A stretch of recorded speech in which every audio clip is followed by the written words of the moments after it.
अपन उसमें बहती गंगा में हाथ दे तो मैं कहते कि मैं ही मांग उठे जिस तो वो तो एक प्रोसेस है, लेकिन फिर भी जनमानस के भाव में। दूसरी चीज, किसान अन्नदाता जितने भी बैठे हैं यहाँ पर, मैं पिछले दिनों सुरेंद्र जी अवाना साहब का इंटरव्यू किया था। हमारे जितने प्रोफेसर बैठे, हमारे देगड़ा साहब बैठे, मदन लाल जी किसान पुत्र के रूप में अब राज्य की सेवा में है। तो अफसरशाही बहुत कम अफसर होते हैं जो किसान की धोती फाटा देखकर उसको रेस्पेक्ट करते हैं। बाकी ये जो ऑफिसर्स लॉबी में भी एक बड़ी प्रवृत्ति आ गई है कि अरे साहब नहीं है, अब इधर तू तड़ाके से जो बोलते हैं इसको थोड़ा से आप टोके, अपन टोकते नहीं है और अपन भी उसी तरीके से उपेक्षित महसूस करके साइड हो जाते हैं। मैंने कल इसके लिए मुख्यमंत्री को स्पेशली रिक्वेस्ट किया। कल हमारा तेजास्त्री मारवाड़ मोंडवा में सीएम का कार्यक्रम था। मैंने सीएम सिक्योरिटी वालों को भी, पुलिस के अफसरों को भी कहा, मैंने कहा भाई ये जितने लोग आए, पहले बात तो मुख्यमंत्री जी इनके लिए आए हैं और मुख्यमंत्री जी को इन्होंने बुलाया है। अब तुम आकर व्यवस्थाओं में सहयोग के बजाय इस तरीके का रूट और रूखा व्यवहार करने लगते हो कि आयोजक को ऐसा महसूस होता है जैसे पता नहीं मैं तो कोई उपेक्षित हो गया हूँ, यही सब कुछ हीरो हो गए। तो इसलिए थोड़ा सी अपन अपनी जितने अधिकार हैं और हमारी जो व्यवस्थाएं हैं उन व्यवस्थाओं के अनुसार अपन थोड़ी सी बहादुरी के साथ में, जिम्मेदारी के साथ में अपनी बात रखें। क्योंकि मैंने मेरे गांव और घर में प्रैक्टिकली रूप से गवर्नर और सीएम को बुलाया है और प्रशासन वालों को कहा कि मेरी व्यवस्था के अनुसार कार्यक्रम होगा, आप बीच में टांग मत लगाओ, आप सहयोग करिए, लेकिन हमें उल्टा परेशानी में मत डालो। और मैंने जैसा प्लान किया वैसा का वैसा ही कार्यक्रम हुआ। इतना शुक्र हुआ, बाद में कलेक्टर ने, एसपी ने कहा कि भाई बहुत बढ़िया हुआ। तो इसलिए जब स्वतंत्र रूप से कोई आदमी कार्यक्रम करता तो उसकी स्वतंत्रता पर बीच में जो ब्यूरोक्रेसी का इंटरफेयर है, मैं उसके पक्ष में नहीं हूँ। मैं तो अपनी जगह पर अपने अधिकार के लिए अड़ जाता हूँ। मैंने कल सीएम सिक्योरिटी को माफी मंगवाई, मैंने कहा इस तरीके से मिसबिहेव नहीं करते। जो आदमी 21 लाख रुपए दे के संस्थान में भामाशा बना है उसका आप करे इस गेट से आप नहीं आओगे, इधर बोल दिया, इधर बोल दिया, बेचारा वो करा रहे 21 लाख रुपए तुमने जीवन भर तनख्वाह में से 5 रुपए नहीं दिए और उस आदमी को तुम इस तरीके से मिसबिहेव कर रहे हो। तो ये चीज थोड़ा सी अपन किसान अन्नदाता, क्योंकि किसान मेरे लिए भगवान है, इसलिए मैंने सबसे पहले भारत माता से पहले बोला किसान अन्नदाताओं की जय हो।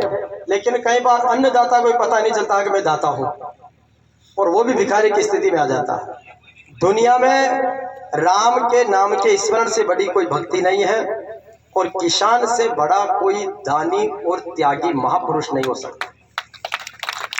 आज भी जो बड़े, जिनको आप बड़े मानते हो, उनके घरों पे 4 तरह के लोग होते हैं, बटन वाले होते हैं। इस खेत में किसी तरह का लोक नहीं है, आज भी राम के भरोसे। इससे बड़ा विश्वास किसी में होगा?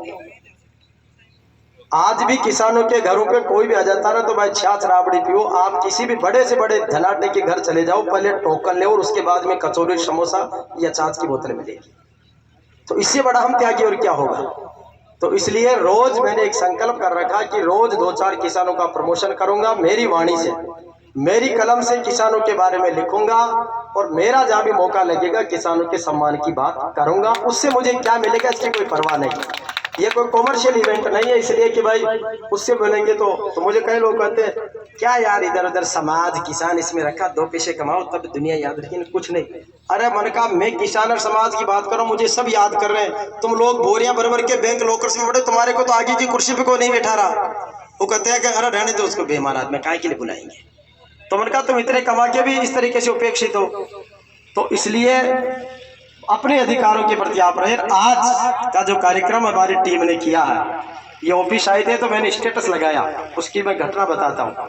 ये बेल बंडीवाल जी, संजीता और रमेश कांठवा, उन्होंने कहा कि हमारा एक कार्यक्रम है। मैंने कहा बिल्कुल, ये मेरा पूरा ऑफिस है, 4 ब्लॉक, ये आपके लिए समर्पित। आप कितना अच्छा बना सकते हो, मेरी वाणी आपको समर्पित है, मेरी कैमरा टीम, मेरी सिस्टम सारा समर्पित है। आप तो अच्छा से अच्छा बनाओ इस कार्यक्रम को। तो अच्छा बना। उसके नीचे मैंने स्टेटस में लिखा, मैंने कहा किसानों की खुशहाली और समृद्धि के लिए काम करने वाली युवा टीम को बधाई और जेयूपी मीडिया ग्रुप के ऑफिस में आगमन पर आपके अभिनंदन। तो मेरे पास कई सारे ऑफिसर्स का फोन आया, कुछ बैंक ऑफिसर्स का फोन आया कि यार इस टीम से तो हमारे को मिलवाओ। मैंने कहा क्या करोगे?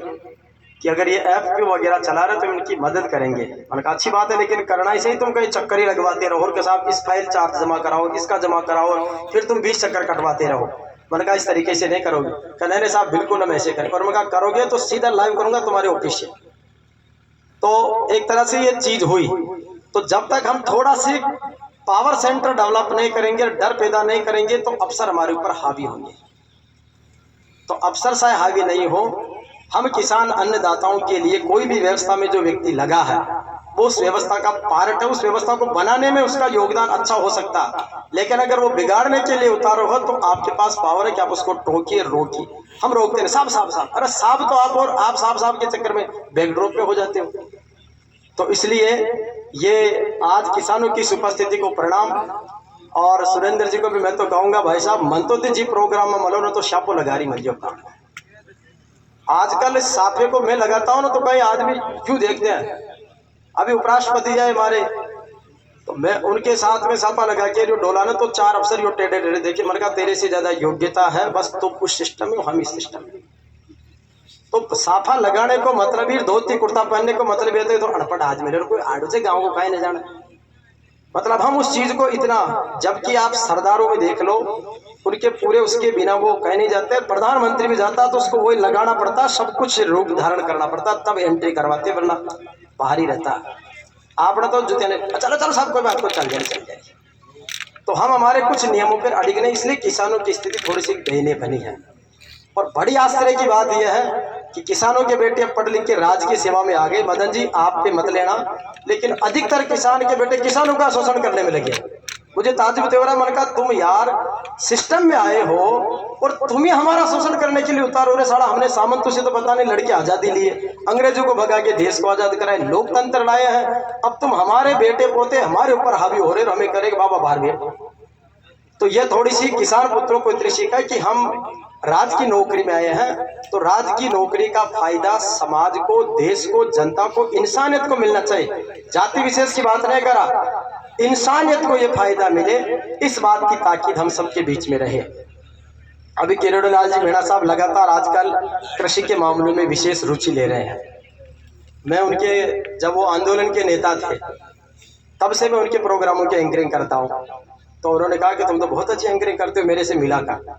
2-4 बार मैं गया, मैंने कहा साहब देखो ऐसा, मैं लिखने पढ़ने वाला आदमी हूँ, मैं आपको कुछ चिट्ठी बना के सुझाव दूंगा, आप उस पर अमल करो तो आपके साथ फोटो खिंचाने का, आने जाने का फायदा है। बाकी तो मैंने कहा मेरे पास में 1 लाख फोटोएं हैं, प्रत्येक नेता और मंत्री, राष्ट्रपति, प्रधानमंत्री, मुख्यमंत्री के साथ है, तो उसको एक एक को मैं रोज देखूंगा तो ही पता नहीं चलेगा। तो आप इस पर अमल करो। बोले क्या करना चाहिए? मैंने कहा सर जो एग्रीकल्चर में बेस्ट काम कर रहे हैं आप उन लोगों से सीधा संवाद खुद करो। आपके कई बार बाबू अफसर से कह देते सब वो देख ले मैंने रिपोर्ट, ऐसे पन्ने लेकर ऐसे डोलते रहते हैं और पता ही नहीं चलता कि सालों पन्नों में है क्या। तो इस चीज को आप सीधा किसानों से संवाद करो, अफसरों में काम करने की प्रवृत्ति बढ़ेगी।